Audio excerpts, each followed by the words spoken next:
¿Cómo estás? ¿Muy bien? ¿Todo bien? Bien, Sí. todo bien también. Hay que estar bien, pa'lante. Oye, vamos a hablar del miedo de los niños.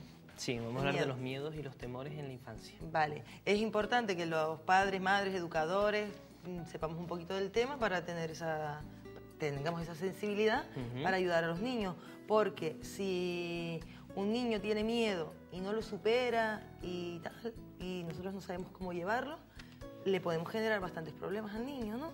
Bueno, en principio los miedos existen a todas las edades y son normales, Vale. también en la infancia, ¿no? Y además el miedo como una emoción básica del organismo cumple una función. Vale, y bienvenido sea. No, y bienvenido sea, por supuesto. Vale, nos alerta de peligro. El miedo nos alerta de los peligros, Bien. nos alerta cuando nuestro organismo está en peligro, de su integridad está en peligro, nuestro bienestar, ¿no? El bienestar de la persona. Entonces, el miedo cumple una función en todo organismo que es útil y que permite que se adapte bien al medio. Vale. El problema es cuando el miedo es excesivo y empieza a provocar problemas de adaptación. Vale. Entonces, en los niños Ujú. hay diferentes miedos dependiendo la edad que tengan. Sí. Por ejemplo, cuando son muy chiquititos, hasta los 2 añitos o así, ¿a qué le tienen miedo esos niños? De los 0 a los 2 años, los miedos más típicos son miedos a los ruidos fuertes, miedo a los animales, miedo a la oscuridad. Luego ya van apareciendo otro tipo de miedo, miedo al daño físico, luego apareciendo el miedo a seres imaginarios a partir de los 6 años aproximadamente. Eso es muy habitual, ¿verdad? Lo de los seres imaginarios. Sí, los seres Lo de hay imaginarios alguien a dentro partir del de los armario, 6 hay años. alguien debajo de mi cama Ujú. y no voy al baño porque hay alguien que está ahí agazapado. Eso es habitual. Eso es habitual, sobre todo a partir de entre los 6 y los 8 años, pues los miedos a los seres imaginarios, a los fenómenos meteorológicos son bastante habituales y Vale. son normales. ¿Y ahí qué podemos hacer los padres con el tema de los miedos a los seres imaginarios? Hasta ahí, en principio, digamos que los miedos también cumplen la función de que el niño aprenda a enfrentarse a ellos. Es decir, los niños tienen que aprender a enfrentarse a los miedos. No siempre hay que tratar los miedos y eliminar el miedo. Vale. Entonces, una de las partes, digamos, una de las etapas del proceso evolutivo de los niños es aprender a enfrentarse a las cosas que le provocan temor, para ir superando fases, por decirlo de una forma sencilla, ¿no? El problema es cuando el miedo ya supera un nivel, digamos, cuando ya empieza a ser desproporcionado, cuando ya empieza a ser desadaptativo.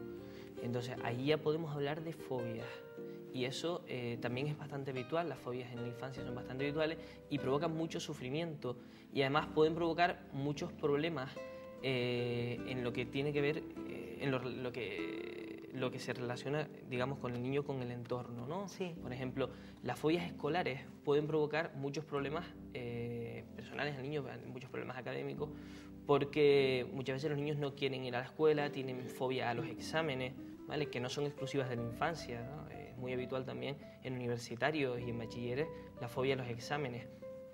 Pero es muy habitual la fobia que tienen los niños a ir al colegio.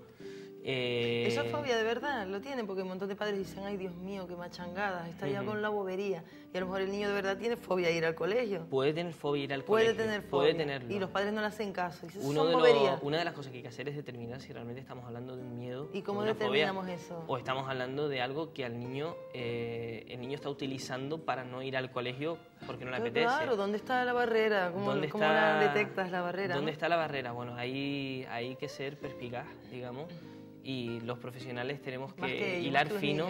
Sí, claro, más que los niños.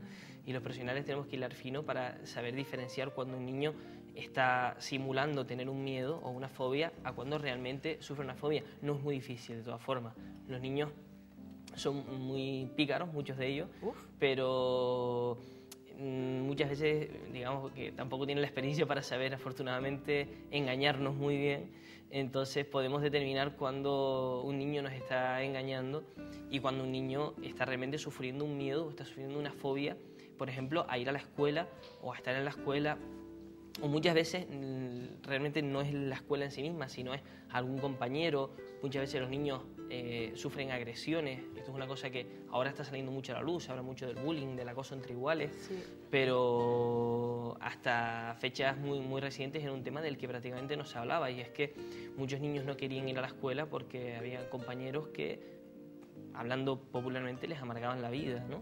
Entonces, ese tipo de situaciones hay que detectarlas. Cada vez se están detectando más dentro de los centros educativos y afortunadamente con la presencia de los orientadores y de las orientadoras en los colegios y en los institutos, cada vez detectar miedos y fobias escolares y de otro tipo en los niños es más habitual, ¿no? Estamos viendo un aumento de la demanda de profesionales, de la demanda de asistencia psicológica por parte de los padres, incluso por muchos padres que vienen derivados de sus orientadores o sus orientadoras porque han detectado que el niño o la niña tiene un miedo excesivo a algo, ¿vale? Hemos visto casos de miedos, de fobias, por ejemplo, a los voladores.